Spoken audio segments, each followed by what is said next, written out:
Hello दोस्तों, क्राता अर्जुनियम के प्रथम सर्ग से आज हम 36वें श्लोक का वाचन करेंगे और उसका शब्दार्थ और व्याख्या को ध्यान से पढ़ेंगे।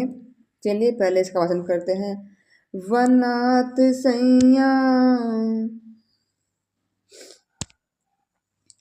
वनात संज्ञा कठिन कठिनी कृता कीर्ति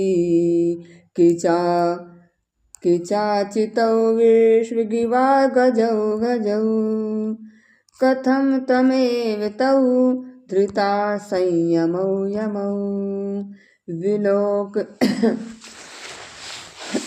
विलोकयनु सहसेन बाधितुं विलोकननु सहसेन बाधितुं। द्रौपदी युधिष्ठिर की क्रोध को जो है जागृत करने का बार बार प्रयत्न कर रही है, लेकिन क्रोध जो है युधिष्ठिर का नहीं जागृत हो रहा है। तो वो दोनों नकुल और सहदेव को की ओर उसका ध्यान आकर्षित करती हुई कहते हैं कि हे महाराज, हे युधिष्ठिर, हे नरदेव, वनात संज्ञा कठिन कृति, वन की जमीन पर सोने से इनका शरीर बिल्कुल कठोर हो गया है। पहले बिल्कुल अच्छे मुलायम रेशमी पलंग पर सोते थे और विणकवा माने होता है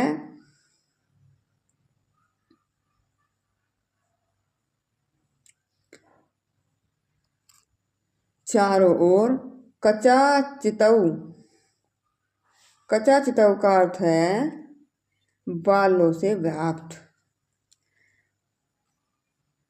गौ का अर्थ हुआ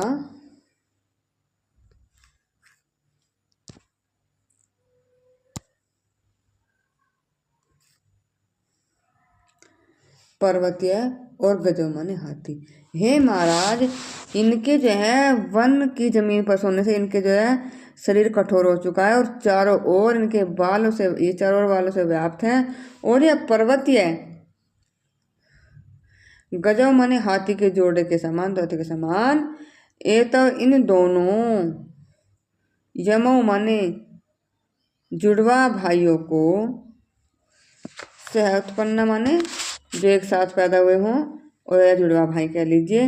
विलोकन माने आप उनको देखते हुए, त्वम माने तुम, कथम माने क्यों, धृति संयमौ धैर्य और संयम को, बाधितुम माने बाधित करने में, न उत्साह से उत्साहित नहीं हो रहे हैं।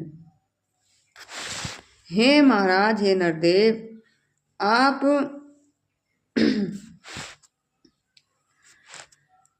अपने अनुज नकुल और सहदेव पर दृष्टिपात कीजिए। ये दोनों पर्वतीय हाथी के समान लग रहे हैं और जंगली जमीन पर सोने से इनके जो शरीर कठोर हो गए हैं। इनके बालों की बनावट पर ध्यान दीजिए, ये कैसे उबड़ खाबड़ हो गए हैं, क्योंकि वहाँ पे वे जंगल में कंघा साथ नहीं लेकर गए थे और ना ही वहाँ पे कोई नाई था जो उनके बाल संवार देता।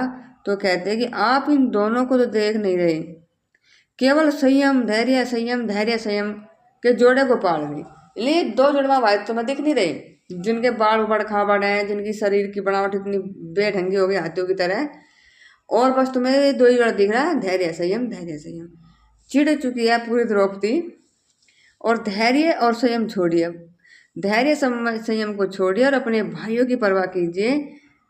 ऐसी द्रौपदी जो है बहुत तकड़ा उलाना यहाँ पर युधिष्ठिर को दे रही है, पर युधिष्ठिर बिल्कुल मौन, एकदम शांत स्वभाव में, कोई जवाब न ही तो वनेचर को दिया और ना ही देते द्रौपदी को।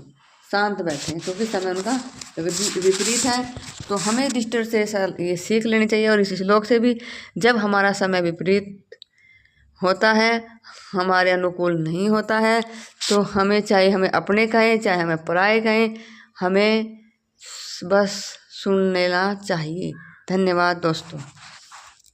और समय आने पर काम पूरा होना चाहिए। इसी उम्मीद के साथ आज की वीडियो से हम लेते हैं विदा। 37वें श्लोक में फिर मिलेंगे।